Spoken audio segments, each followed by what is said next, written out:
Round 2 is finally in the books, and can I just say, football is the winner. How good is it to have the single greatest game back for the second week? We're excited. If you're not excited, you won't be joining us and listening to Lace Out, the single greatest AFL podcast this side of the Westgate Bridge. But you know, I'm Peps, the 377-game legend of the East Keilor Football Club, but I'm Lace, and my co-host with the most, the J-Dog, Jamie Wallis. He's the out.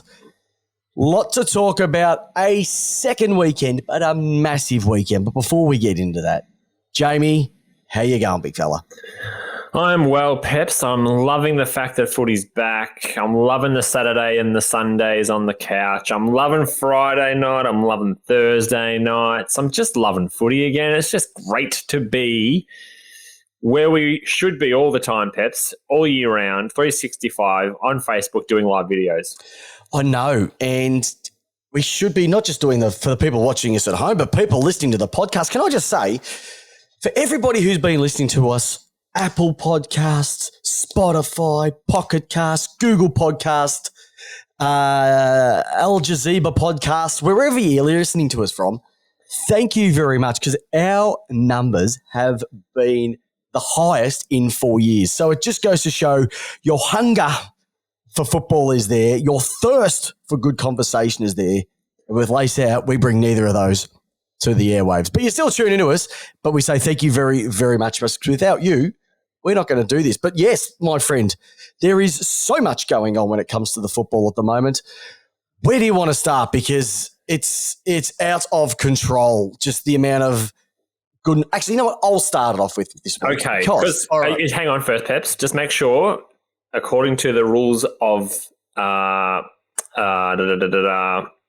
lost the name as I was about to speak it. Engagement? No. Lost. Do you know what? Are our hearts open and are our minds open, Peps? Oh, yes, our hearts are open and our minds are open. Do you know who also was open on the weekend? Who was open, Peps? Nat Fyfe. Let's talk about some of the news of the week. Nat Fyfe was open, and Nat Fyfe got put into next week by Sam Reid. Yes. How does he only get 2 weeks for that when Danger got 3? It's because the bump's dead, Peps? No, it's got. Apparently, there's different stages of concussion. There's light concussion, heavy concussion, and coma. And apparently, because he wasn't in coma status, it was only worth 2 weeks. I swear, the match review guys, they've got no idea, have they? Peps, how can you judge that as 2 weeks? You know this. It's always based on the outcome of what's happened to the player. We know that. You know that. I know that. Our listeners know that. It's not. Okay.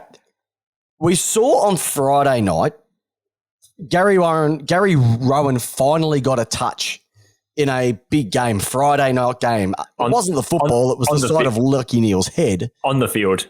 Got a touch on the field. Touch on the field and not in the hub. Yet he gets 2 weeks for what he did. Yeah. And Reid gets 2 weeks for him, for what he did. Yeah. You cannot put both of those side by side and tell me that they are worth exactly the same penalty. So Reid should have got 3 based on danger? Probably about 4. Okay. 4 plus.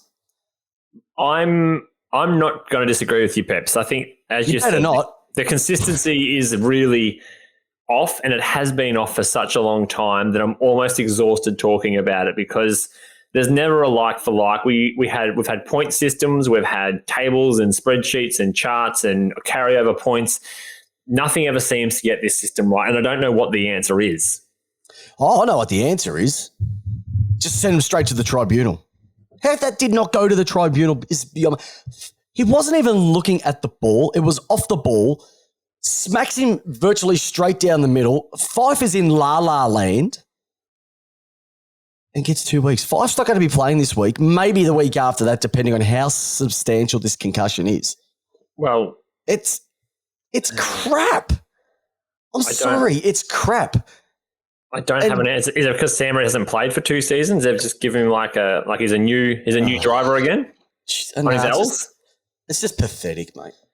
It's just pathetic. And just when the AFL, they bring out this massive thing for the concussion sub, and that happens. Like, come on. Really? It's not a concussion sub, Peps. We know that. They should have just left it a concussion sub. This whole injury sub is a joke. Peps, I'm not against you. I'm not against you, Peps. Don't be against me. Don't be against me. Hey, can we add something else to this? Let's just take this one step further. Let's just wreck our run sheet. Let's stuff the run sheet. When I'm on fire, you know what? When I get into my shizzle, you need to listen. How does Danger play a practice match? Now, apparently, it was an unofficial practice match. But how does a guy who's suspended get to play in a practice match? Suspended is suspended. What would have happened if he'd cleaned somebody up in that game? He would get 4 weeks for practice matches. He can't play the next 4 practice matches. You know the AFL would probably do that. The AFL would probably go, hey, you know what? Let's just give him 6 practice matches and 3 Ansett Cup games and a Wizard Cup final. He's not playing. And he's ready for round 1. He's not playing a practice match until 2027. It's just the. I'm glad you brought it up. I'm glad you brought it up. Sniff again, mate. I'm glad you brought it up. Woeful. AFL player. He's been suspended. He can't go and represent the VFL team or the so-called VFL team. You're suspended. You're out. It's as simple as that. What do you think? What do you think, listeners? Like, let us know what you think. Should Danger have been able to play in that game? I'm saying no. J-Dog is saying no, but apparently the powers that be say yes. Oh, it didn't hurt anybody because he didn't hurt anybody. Was it signed off, or is it one of those things where you just they just played it? It's easier to ask for permission than easier to ask for forgiveness than permission. It happened with Zach Williams the other week when he got rubbed out. He was able to play in a Carlton practice match, and they've let this one slide. It's just, it's horses for courses again. The AFL, it's Danger. We'll let him play. I'm freaking sick of it, Jamie. Like, just the sickness I have for the AFL and their weak stance on so many things. Well, you've broken your microphone. Another example.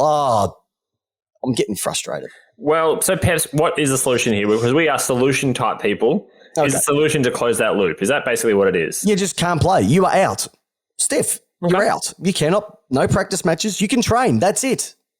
Because if you get suspended in a practice match at the start of the season, you can't play the AFL. You can't play the AFL. Yeah, exactly right. So it should be the same way. Exactly the same way. My goodness, you're a smart guy. It's 2 weeks in a row, Peps. I know. Don't peak too hard. Don't peak too much. All righty. Quick one for you, my friend. Not a quick hands, but a quick one for you. Sure. The Dogs versus the Eagles game. I know it's only 2 rounds in. We're only 18 games into this season, but was that the best game of the year? No, I'm not going to go that early. I can't go that early. Yeah, well, no, was it the best game that you've watched so far this year? Probably yes. Wasn't it just good to see football back? Like, the scores are high. It was back and forth. Oh, champagne showers. Yes, I absolutely loved it. Absolutely loved it. Bontempelli. Oh, Bontempelli. How good was he? But what about Will? You know, what about Bailey Williams taking on 3? Yep. Dishes it off to Smitty. The number 6 in the mullet. My goodness, I'm just flashbacking right now. And I see him just deliver it down to the Bont. The Bont goes back, slots it. The Doggies win. Woof, woof, woof. It was just awesome to see. It was just a high quality, flowing game. Apparently, Nick Nat turned it on. Yep. With 2 marks. Mm-hmm. As always. He doesn't do anything, does he? He just taps. Someone asked me the other day, they were just watching, they're not a big football watch, and they said, is Nick Nat the big superstar of the game? And I was like, I don't know. I don't know how to describe it. He does things that are amazing, but I wouldn't class him as a superstar of the game. I was like, that's actually a really good question because I actually don't rate him as a superstar of AFL. Yeah. No, I do. I think you rate him? Who, yeah. Nick Nat? Yeah. Oh, I like Nick Nackapatty Whack and give a dog a bone, but he's a poor man's Jack Watts. Now, look, I just think a guy that big, I'll put it this way. If Shane Mumford, all he did was win ruck tap outs, they'd pick on him for not doing enough around the ground. But apparently this guy can. He just has to win ruck tap outs and doesn't have to get possessions, doesn't have to take marks, doesn't have to do anything else. Oh, he tackles. Big whoop. Other ruckman tackle as well. Yeah. It just craps me, mate. It just annoys me that they blow that much pooper out of his butt. Hey, quick questions coming in from one of our viewers. Porter going along at the moment very, very nicely. Marshall gets pulled out at the last moment. Georgiades comes in, slots 4. You've now got to make a choice. Who's it going to be? You're going to go with the Marsh or you're going to go with the Greek freak Georgiades? It's up to you, my friend. Selection panel. Jamie Wallis, who are you going with? Yes, thank you for your question, Craig Jones. I did watch your power reports over the weekend. Very, very good. It's good to see you got your normal seats back, which is fantastic. Was that H division or? No, behind the goals. Oh. Second tier, I think. Like. Oh, wow, that's fancy. Craig Jones, I've got 3 words for you. Told you so. I said that Georgiades is going to have the breakout year. I said this. I said that already. Georgiades every day for mine over Todd Marshall. I'm sorry, but he just excites me more. And on the weekend, he took his chance and he ran with it. And I think it'll be hard for Todd Marshall to get back into the squad. Well, why not go hard and soft tacos, Jamie? Why not have both? You have Todd Marshall, Georgiades and Dixon. Yeah, why not? 3 talls over. Why not? All over 195 centimetres. I don't think so. Hey, West Coast are doing it with Darling, Kennedy and Oscar Allen at the moment. Why can't Port do it? Are you saying that the top tier of Port is not good enough as the West Coast mob? Are you doubting your team? No, I'm telling you one word. Orazio. Where does he go? Where does he go? He runs through their legs. And Laddams, mate, you're oozing talent. Hey, what's it like when the air's? Tell us what the air's like being up that high on the ladder at the moment. The air must be thin at the top of the ladder. It is, but Port Adelaide supporters and people who watch football definitely know that Port Adelaide's form is very streaky, and we fall as hard as we rise. Oh, that's okay. We're going to get into Port a little bit more as well too. But yeah, I reckon that taking it back a step, I do think that game between the Dogs and the Eagles is an absolute belter, and we just hope we see more of it like that under the deck. Yeah. Under the dome at Marvel Stadium. The superstars, the Super Marvel superstars were running around and just turning it on. It was beautiful to watch. And game changer. Absolutely. Both subs not used. Ooh! Is that the first quiz question? Do you know that there's been 20 players so far this season that have played a game yet not registered a stat? Because of all these people sitting on the bench and not doing anything. Yep. Well, Johannesson was the Western Bulldogs substitute, and Kalamachi was the West Coast. Oh, so they both get match payments and credited with the game. Sorry, the Port Adelaide ex-player. That's a farce, mate. Get rid of it. Just either make 5 on the bench or you don't get... I know. That's last week's show, though, Peps. I know. But it pops up every single week. Hey, here's one for you, my friend. Okay. Is 2021 the new 2020? You probably have no idea what I'm talking about right now. No, I'm guessing there's something to do with a little virus floating around. Oh, a little bit of a virus floating around. Yes, there is. So, Brisbane are now going the complete opposite of what happened to the Melbourne teams by having to be stuck down in Melbourne, looks like for potentially 2 weeks due to the COVID breakout in Queensland/Brisbane. And the funny thing is, or not funny thing is that they packed for a weekend, came down and been stuck for 2 weeks. They've had to try and organise clothes, shoes, socks, jocks, all that sort of stuff because people haven't packed. Smash Kmart, fellas. Belmont 24-hour Kmart. Smash that. Whereabouts? Belmont. Beautiful. Is that where you hang out? No. Okay. No. But how would you be? I'll see you on Sunday, Dale. In 2 weeks' time, if that happened to any of us, the marriages will be over. See you later. Peps, that's how I pack when I go to Bali. Yeah, you go to Bali, but you go with your family. Yeah, pair of jocks, socks, thongs, pair of shorts, and that's it. I go shopping over there. Well, support the locals. Well, it's $5 and a sun hat gets you 2 weeks accommodation and virtually all the food you can eat. So it's not exactly rip it, but all I'm saying is Brisbane, get over it. Brisbane, move on. Get over yourselves. Oh, we had to live with it. Yeah, exactly right. We had to live with it. We had to live with it. And you know what? You stuffed up your chance of winning a flag last year, and so be it. It was good though, Peps, wasn't it? All the Brisbane supporters and all those people that come down there had to leave the ground. It was all Geelong home ground, which it always is anyway. What about Hodgie and the Duck got kicked out during the broadcast for COVID safety? There was some... Geez, how good was the commentary after Hodgie left? Look, I wouldn't say it to his face because I'd be packing darkies, but I'll be frank, Hodgie, gun footballer. Yeah. Captain obvious when it comes to the commentary. It's just, tell us what you think, listeners. Is that obvious that Hodgie is Captain Obvious? Leave a note on our Facebook page. Alrighty. How buddy good was it?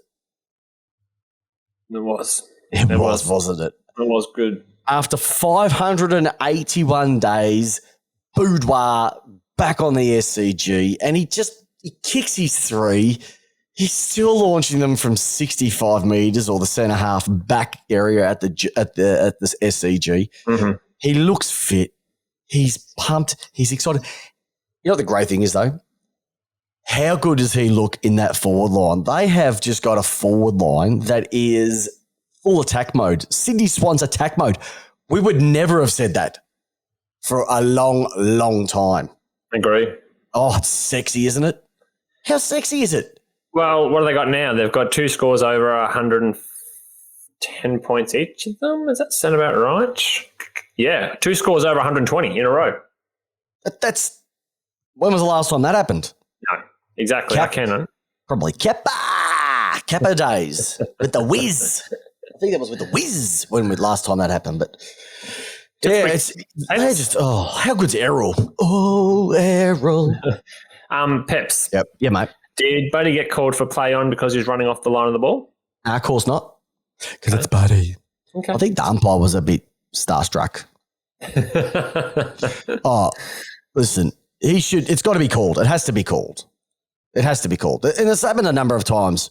You just got to call it. You can't have this stand and let them do that sort of thing. I'm sorry. There were times when players were running past on the weekend. I don't know if you saw this. They literally ran past a metre and a half away from the guy who was on the mark, and the guy had to stand there and watch him run past. Mm. That's not a good sight. That's not a good sight. I still think if you're in your own 50, you can go side to side and go back and forth. I still think you should be able to do that. It's opened the game up, Peps. You know that. Oh, mate. Listen, I'm having my second course of humble pie because the game is sexy right now. How good is the game? It is like Joel Michael, one of our favourites on the cast. He's come out and said simply this. Errol Goulden is delicious. He's sensational. You know what's also delicious? The humble pie that I consumed. At the fact that I thought the stand rule was stupid, it has totally opened the game up. It's totally changed the way teams have played. I can pick out one, my team. My goodness gracious, did you see how good we were on the weekend? Did you see how fast we were? Did you see how kicking the ball? We were just like, woo, woo, woo. We were doing everything. Go D's. I haven't seen that for they're usually so slow, they were, the way they move the ball. They were quick through the middle. My goodness, we beat St Kilda at their own game. That's how good it is. Stand is delicious. Stand is delicious. Get that tattooed across your forearms, kids. Go down to mum and say, I want to get stand is delicious. Well, on your forearm. Peps, I love it. One thing I am loving is there is definitely a theme of the return of the power forwards again. Oh, can we do our 3, 2, 1s, please? No, we can't. To spin the magnets? I think it's time to spin the magnets. Okay. We're going to spin the magnets. All righty. Okay, so first and foremost, should we do yours first? Or you want to do? No. You do yours because you're very excited by it. Okay, well, that makes it simply what we need to do is we need to figure out who is getting 3 votes.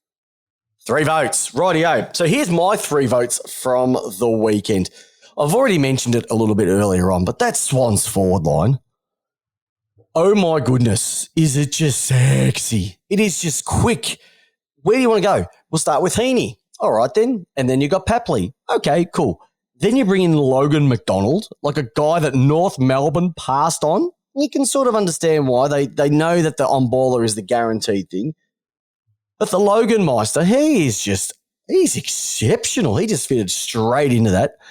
Then you've got, oh, Errol. We love a bit of Errol Goulding. And then you've forgotten the forgotten one, Boudet Franklin comes in and just tears it up. Like, they're quick. They could score. They're hard to play on. Like, who do you target? Like, Buddy's obviously going to get the big guy, but you're going to have a stack of small backmen now. They are looking sharp.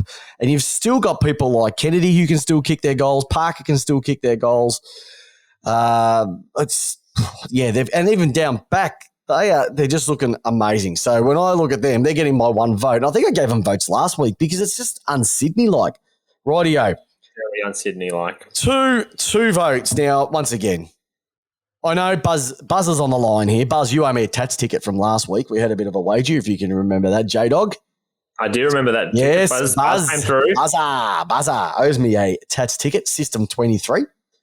And one of the reasons why your team, St Kilda, got beaten was because there was a little fella running around in the forward line, Cozzy Pickett, in his 19th game, absolutely tore it up. And he was just delicious. He was fantastic. It was just like every time he was near the ball, you could just go, someone's either going to get tackled or he's going to do something special. And he was just amazing. The 2 goals he kicked, the first one, my goodness, in and under. He was like Louis the Fly dipping and dotting out of a Christmas Day smorgasbord. He was just going everywhere, just slots it in. And then kicks one again, puts it all. Oh, it was magnificent. It was just, Melbourne haven't had an exciting small forward since Flash Davey. And before that, I can't even remember one. So it was just looking sensational. I'm just loving the guy. Roden was your last. No, David Roden.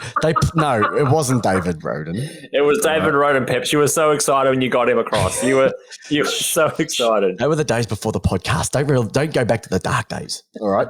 But yeah, he was absolutely sensational. Kicked 2 goals. I'm just looking forward.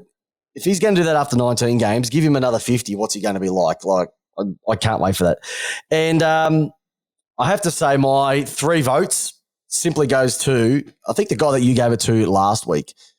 It was Tex Walker. Like, how is a guy last year was virtually in his last season, has changed the complete way. He's looking fitter. He's looking awesome. He's looking amazing. And he's slotting goals. What was it, 6 on the weekend? 6. To go with the 5 in the first week? My goodness gracious. I don't know. I'm going to have to check it in a moment what he kicked for the season last year, but it wouldn't have been 20, I don't think. No, I think the game just suits him, mate. I reckon you're right, mate. The power forwards are back. Yeah. Oh, it's gorgeous. So I have to put it simply that way that 3 votes goes to you, Tex Walker. I reckon he could be leading the votes. I reckon he's on 6 votes out of 2 games at the moment. Probably he's looking amazing. All right, J-Dog, throw them my way. What about yours? All right. So am I going 1, 2, 3 or am I going 3, 2, 1? No, you got to go 1, 2, 3 because that's how it works on the Brownlow. One vote. So my 1 vote this week, I'm with you, but in reverse. It's the forwards. I'm loving it. Charlie, Tex, Buddy. We've got this forward line of Sydney, which I'm loving. Tom Hawkins is playing terrible, and I'm loving that. But yeah, for me, I'm just all about the forwards as my number 1 vote. I am loving that. I'm loving the fact that the forwards now are leading up the centre and they're marking on their chest or hands out front. I'm loving that. Then defenders get the F out of the way. There's a knee coming into the back of your head. I'm loving it. Oh, I'm loving it. The 45 kick from the wing. The 45 kick from the wing into the centre. Oh, I'm loving that when Charlie's jukes up, knee out, someone's head's going to get caved in from behind. It's just, like when you watch like the colour run and people get hit with the colour run pops and they go pop. That's going to be somebody's head when Charlie runs into it. I'm loving seeing backmen buckled over when a forward's gone through them. It's something about that I love. You know what? It's even better when you do it. And it's even better when you don't take the mark and they have to get up for the free kick for the unrealistic attempt. Yep. But you've put your knee through the middle of their 2 scapulars and their C4 and C5 have deep bruising and they can't get up and they've got no wind. Something about and you're standing on the mark just like, yep, okay, get up. It makes my loins hard. Makes your loins hard. Makes your loins hard. It does. Number 2 for me, my 2 vote is Cozzy Pickett. Not 1 time, not 2 times, not 3 times, but 4 times in an effort in the forward 50. He tackles, he chases, he gets the ball, he puts a handball out, he'll smother a ball. I am loving the work that he's doing. He is all over that forward line, that forward 50. Oh. That ball hits the ground, look out, because it's coming from somewhere. You're going to get tackled, you're going to get smothered, you're going to get hit somewhere. There's going to be... And he wants to hurt people too. And I'm loving the fact that he's running through the bounces in that forward 50 at full tilt and grabbing them out of the middle. I'm loving it. He hit you like a cannonball. Cozzy Pickett has me excited. That's the only reason I'm watching Melbourne. That's the only reason. I'm sorry, Pets, but he is the one that is making me excited about your team the most. I'd say Clayton Oliver. He was special. Clayton Oliver's a dickhead. Love you, Clayton. Me too. All right, now listen. What's your 3 vote? What's your 3 votes? All right, number 3. I cannot go without saying this, but Blitzers, you deserve a nomination for an award. You have somehow gone out to the media, kept your face straight, and said that you felt like you didn't have prior to that tackle. I mean, come on, Blitz, come on. Blitzy. At least admit it when you've been caught. The game's done. It's in the books. At least admit it that you probably should have been caught, mate. That was done. Blitzy. Oh, what a putz. Oh, he was done like a dinner, but it's not his fault. You only play by the whistle, Peps. He didn't have prior opportunity. Have a look at it. He leant into it and then turned his back to the contest and got caught. And then just dropped it. Literally just went straight out the top. So this is the thing, right? I had a golf weekend with the boys. 10 of us went down to Torquay on the weekend to play a bit of golf. Cracking weekend. We were in the pub when that happened. And you should have seen a pub full of underage kids on breezes go nuts for when that occurred. It was like the cheer, and it was like, no! It was like they just lost their pocket money has been done in their multi for the weekend. Yeah. It was, oh, mate, it went nuts. It's got to be and then they did the stupid thing by playing the replay. Mm-hmm. At the replay, you know how the replay is because they slow it down makes everything worse? Yeah. It made it look a lot worse, but it was shock. It was the worst decision. That was the worst decision I have seen in a long time because it was so blatantly obvious. And the fact that, look, you can't say one decision costs them a game. Yeah. That cost them a game because that was legit. And then for the AFL to come out the next day and say, yeah, they actually did get that one wrong. Yeah. Made it even worse for the Brisbane supporters because it would have been nothing better than seeing Geelong 0-2. Yeah. And now we know. And finding out what other excuse Chris Scott would have come up with for their performance. And now we know, we know that teams go 0-2 at the start of the year. I think like 5 out of the last 56 times that's occurred, they've got made finals, but out of the last 57 times, only 5 teams have done that. So 8% chance of making finals, mate. Yeah. So it's a really costly one. And I feel for Brisbane, but Blitzers for that absolute stellar acting performance to the media. Top gong to you. He's going to be Dan Andrews' media advisor next, I reckon. That was perfect. All right, so it's time for me to spin the magnets and drag. Oh, before we go to that, we're going to play it first. Hold on. Here comes Ron. Ellingworth on. Bloody weak as piss. Bloody weak as piss. Bloody weak as piss. All right, how's your bloody weak as piss? You go, Peps. Tell me if you love it. All right, I've got a couple. I've got a couple here. It's no 3-2-1s because we don't really want to vote 3-2-1s. But my first one that I wanted to raise, and you did it, was the Nuffy umpire that missed that blatant throw. Like, I know one of the guys has just said on the chat that it's hard to get a free kick down there. Well, it's not that hard to put the whistle in your mouth and go free kick. Like, it was that obvious. If it was down the other end of the ground, you would have paid it. Just say that there's no Geelong bias down at GMHBA. And the other one, I'll bring this one up. I know you were, but I'm gonna cut your lunch. Ben Rutten. Here's an idea, mate. Your team is crap. maybe get in the coach's box and do some coaching from up there. Because when you're sitting on the bench and looking like you got no idea, you're not going to hide. Get in the box and swing the magnets a bit because your team's woeful at the moment. I know you've got a lot of injuries. Okay, so does every other team in certain, there's other teams out there, but they're having a crack. And at the moment, it doesn't look like your mob are. And you promise so much again. And is it going to be another year of wilderness work for the Essendon Bombers? I think it will be. I said this last year. I did mention there were rumblings about Mr. Rutten.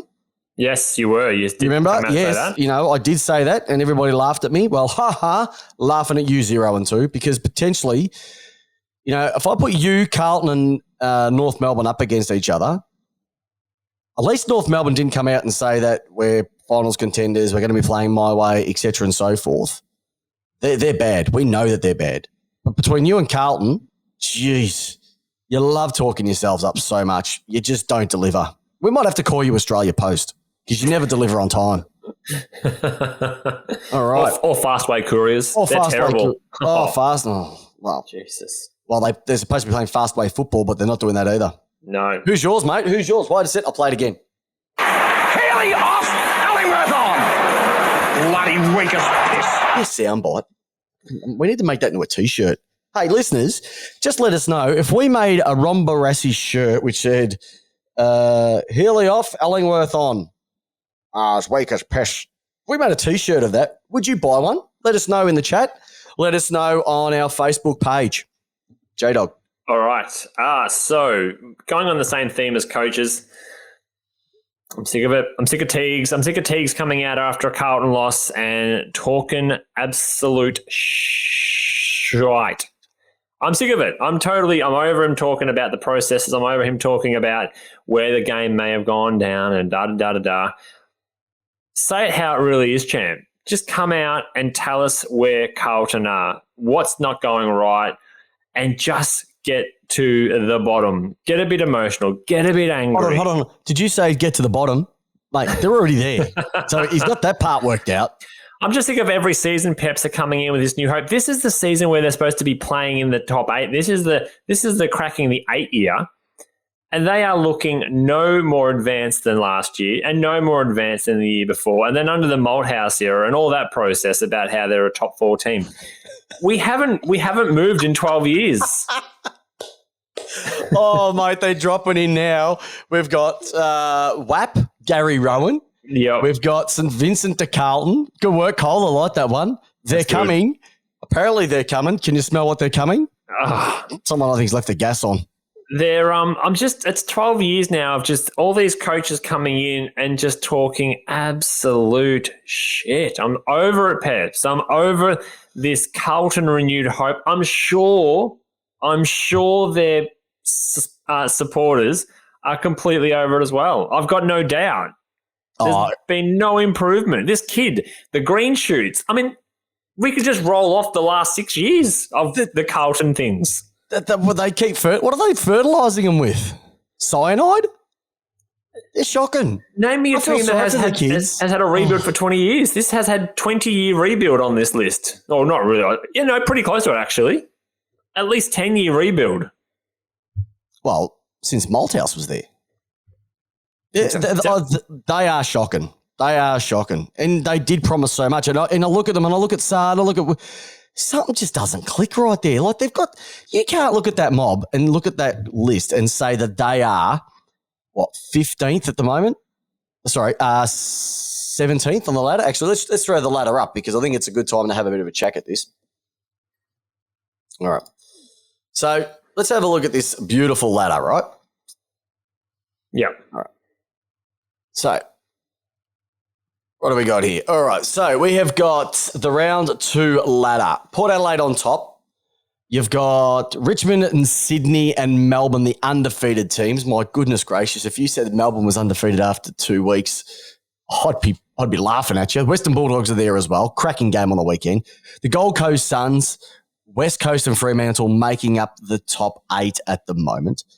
Collingwood is next, St Kilda, Geelong, Adelaide, Hawthorn, and this is where the danger starts to appear. You've then got Brisbane Lions on 0, Carlton in 15th on 0.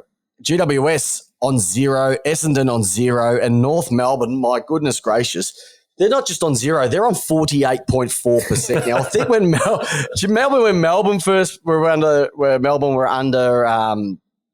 Roos first got to the club, they won 2 games and had a percentage of about 50. Yeah, 50-51 around for you guys. Oh, they don't make it better than it was, mate. But that's 48 at the moment.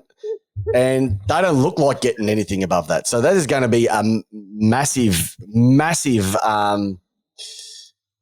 disappointment if that goes through as is. I'm really, I don't know, 15th, but they don't even look that. Yeah. At the moment. One thing I'll quickly go on to, I know it's happening this week and we'll get back on the men's game, but the women's qualifying finals, the AFLW. Hey, we mentioned this a number of times, I think in the first couple of episodes, but the quality of the AFLW football this year has far exceeded the previous ones as well too. You can see that talent program, that talent pathway coming through. And it's all going to kick off this weekend. Casey Fields 105, Melbourne versus Fremantle. They just had a cracker on the weekend and they're going to be playing again. So that is awesome to see. And the Kangaroos and Collingwood at 3:10 at Victoria Park, both on Saturday the 3rd of April. So we'll have the results from that next week. Who would we go with if you had to pick 2 winners at the moment, just by looking at those teams and what you've been analysing over the season, Jamie? Yeah, I would go Melbourne for the win, and I'd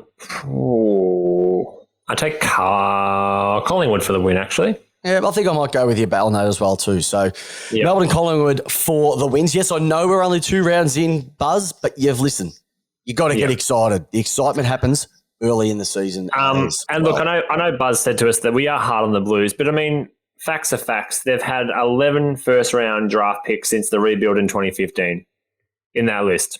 Ooh.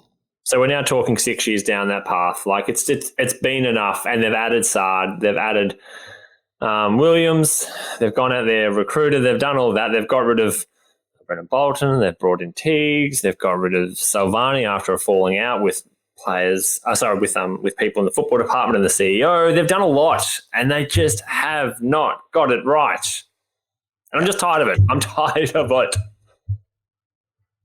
That's all. That's all for me. That's a round. I know it's almost went down the fry pan path there, Pep. So I'm just a little bit over Carlton. I'll tell you what, it's sizzling in the background here. I couldn't turn him on if you like. He's been waiting to make an appearance this year. Hey, now last week we had a listener question. Mm-hmm. All right. Now, did you want to bring that one up and go through some of the responses? Because there are some cracking responses. And obviously, what's the question going to be for this week? Absolutely. So the listener question from last week was, who is your favourite player of all time and why? Now, there are a lot of good answers to this, but there's also a terrible one that someone chucked in there. Anyway, so first off, we'll start from the top and we'll go read through them.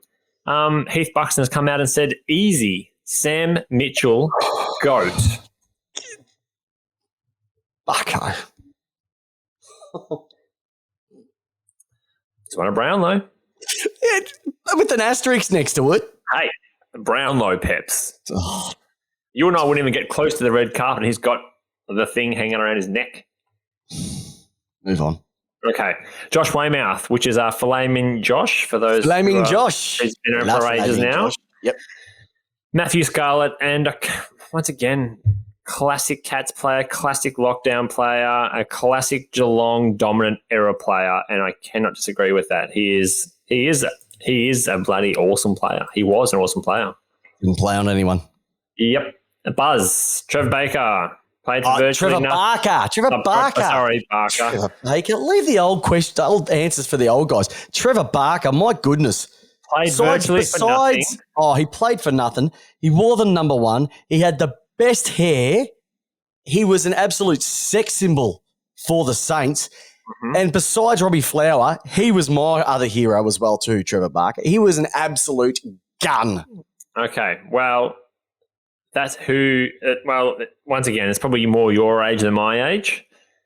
And I guess you'll have to just leave it there. Hey, can I just say something though? Sure. We love our listeners and we love everybody who comes on board as part of this show. Mm-hmm. One of our loyal followers and listeners from last year, Lee Mack. Lee Mack has just dropped, I'd get close to the red carpet. Speak for yourselves. Now, we don't drop names on this podcast because we don't want to make us sound better than we are, but he is the serial name dropper. Like Lee Mack, and we know that you've been to about 14 different Brownlows, 13 different grand finals, everything under the sun, and I'm still waiting for our invite. We need to make a night of it. You, me, and J-Dog out at the Brownlow this year. If you can make that work, that would be amazing. We're looking forward to seeing how that one turns out. Next we got the boys from. Sorry, Peps. We got to keep this schedule. No, let's keep going. The boys from the Purple Rain, the Freo podcast. Jeff Farmer. 3 words. You know why. I love it. Yeah, I just love Clive Waterhouse. Yes, we have got Leroy Skinner who's come out and said, "Easy, Clive Slaughterhouse." Slaughter. How do you love Clive Waterhouse? What a gun! Oh, absolutely quintessential Freo person. How many others? There's got to be some good ones as well too. Yeah, we've got Dave Sold has come out and he said, "Mr. Wayne Harms." Oh, Harmsy. As he was a good mark, overhead chest kick, either side, fast enough and harder than a Pentridge sledgehammer. And doesn't mind bringing balls in from 3 rows back at the MCG on grand final day against Collingwood. Hey, that is folklore, Peps. He was faster than the kick. We've got Daniel Benjamin O'Royden and he said, the legend Tony Lockett. Hard to disagree. You can't, mate. I wouldn't disagree. Would you disagree to Plugger? We love Lockett. Plugger listens to this podcast. We like Lockett version 2, not version 3. When he came back, not good. Nah. The Sydney Swans, version 2, excellent. Yes. And version 3 looks amazing. Did you see him at the Danny Frawley game? And by the way, everybody who contributed to that, congratulations. Well done for a good cause. Hopefully that can be full round next year. What else? Yep. Got any more? Got any other ones there, Jamie? Yeah, I've got another one. Yep. Ryan Noonan has come out and said, Chris Grant, Carey, Ablett Senior, can't split them. All legend 90s players and coming into the early thousands. So can't disagree with that. Oh, yeah. And Craig Gambetta has said Paul Kelly, Sydney. When he's in Sydney. True. Gun. Wayne Edwards, AJ Witten could play at any position, wet or dry. Hard to disagree. That's a hole. Can't say I didn't see him live, so I'm taking your word for it on that one. We've got Joel. He's come out and said, John Mark's come out and said, Jeff Farmer, excitement machine. And that's all we have, Peps. You sure? Because I think there was one more on that list. I don't see. Well, I think there was one from a certain Lee Moss on that list. Okay, yeah, we've got one. Don't know this player's name. Christopher Pepper. Don't know who Christopher Pepper is. Christopher Pepper. Oh, Christopher Pepper, sorry. Yep. Yep. What did he say about me? Great left foot for goal. Could have been anything for injury. Now, I'm sure there's a photo kicking around where your leg is pointing one way and the ball is going the complete opposite. You've just spazzed it off the side, off your left foot. And I think it was for goal, wasn't it? There's not a photo, but there's me trying to pick up the ball and I'm like, there's that one, if I can find it. Yeah. I'll put that one up on the side if I can find it. That's look, obviously Lee Moss should be expecting a check in the mail anytime soon for that comment. He's a loyal listener of Lace Out, loves the podcast. And he's true. I did have a great left foot. I had a great eye for goal, and I'm not going to lie. I could turn it on when I wanted to. Great eye for goal with the ball going over your head. It was a bit hard to turn it on when I sat on the bench for quite a fair bit during my senior career. I think they were just intimidated. All righty. Okay. So, listener question for this week. What's the listener question? So, great response to everybody who dropped in. Once again, jump on the Facebook page or our Twitter page. What's your answer to this week's listener question, J-Dog? I'll go through in a second, but first, who was your favourite player of all time in White Peps? Oh, Robbie Flower. Robbie Flower for you? Oh, when he dominated the MCG wing. He wore the long sleeves. He was just, a guy. He was doing things that someone that size, 70 kilos wringing wet shouldn't do. He was just, He was grace. He was class. He played the game as it should have been. He didn't get into the rough stuff. He just, if you speak to a lot of players from a lot of clubs who played in that time, there was just admiration for him. And, you don't play 274 games in a team that predominantly wasn't any good. Yeah. All right. So for me, Peps, my all-time favourite player, I think you know who we're going to go with here. It's Treadray for me. Yeah. I remember his first game kicking 8 against Carlton down there at Optus Oval. He kicked 8 in his first game, did he? He did. Oh, yeah, and did his knee in the third quarter. That guy could have been anything. Just unfortunately, his knees let him down. No, premiership captain, all those sorts of things. I absolutely idolise Warren Treadray coming off the half-forward line and would give my left nut to have him on the show. Oh, I thought you were going to give your left nut to have him on the show. Yeah. Hey, if anybody knows Warren Treadray, let's get him on the show. I'd love Jamie to get rid of one of his nuts. Oh, because he's only got one left because his wife, Alira's got the other one in her handbag. All right. So what are we going to finish up with? Is everybody else? Have we got anything else to finish up with? Yeah, listen to question this week, Peps. Yep. What is it? Okay, listen to question this week, and I'll be putting it onto the Facebook site as usual. So put your responses in there. Listener question is, what is your all-time favourite food combo at the footy? Oh, okay. So, simple one. I do love a food question, and I do like asking you food questions from our podcast earlier on when we were first together. Yes. Now, quick question with this, though. Yep. Is it stuff that you have to buy at the footy, or can you bring your own in? I think you should be allowed to bring your own in. Yeah, all right. You know, we are playing for the families at home as well, Pess. We've got a lot of family men on our list here, and women, so let's just go with that. And what about for the people like Lee Mack who are always in corporate boxes? Does that count as well? Well, Lee Mack can put his response, but everyone knows that that's unobtainable for the layman. For the common man, for the common folk, folk. Yep. Or common person, full stop. Because we're gender neutral on this podcast. And then Lee Mack's probably going to tag in all these people on Facebook. You're going to at everyone. Yeah, and then we'll bring the dustpan and brooms to pick up all the names he's dropped. Yep. Alrighty. Yeah, go for it. Quickly just address some of these things here for you, or for me actually. Benny JJ from Radelaide has said, waiting for you to get across here, Jamie. And I cannot agree more. I have not looked at the schedule, but I will be looking at the schedule to see what games I can for this season. All right, so we'll be getting over there. And I've got to catch up with Craig and the boys from the Portress. I've got to catch up with Benny. There's a few over there I've got to catch up with. I've got to catch up with the guys from the Purple Rain. I've got the Sydney guys. I've got the Perth guy. I've got everyone I've got to catch up with. So looking forward to that. Hey, quick question. I know not football related, but I have to do it because I know there are people who want to find out. We're just going to switch off Lace Out for 2 secs and put on our sister podcast, Burnout, which is our Formula One recap. J-Dog, Formula One recap, 25 words or less. Sure. Season underway. Daniel Ricciardo came 7th, Lando Norris 4th, and we're finally seeing a battle for the F1 supremacy with Mercedes struggling so far. Sensational. Back to Lace Out. That was Burnout. That's how you want your F1. Hey, listeners, that's it. What an absolutely cracking round of football. It's all going to be kicking off again this week. Another Thursday night game, I think, this week, J-Dog. Is that right? Another Thursday night game this week, Peps. You're absolutely correct. We're seeing lots of Thursday night games this year so far. I like the Thursday night game. It's fantastic. So that means that Tipped Out will be back with our tips. And by the way, everybody who's listening to Tipped Out, good to see I didn't even pick my own team on the weekend and it worked out. So I'll probably do that again. But everybody who's been tuning in on all your different platforms, thank you very much. Everybody who tunes in live every Tuesday, thank you very much. Thank you, Jamie, once again for tuning in to being the co-host with the host. But more importantly, I've got to ask you the question. It's simply this, J-Dog. How do you want your 2021 football? I like it laced out. But before we go, Peps. Oh, yes. We want to wish all our listeners a very happy Easter. Hope you get smashed into the chocolates, the beers, the 4 days off.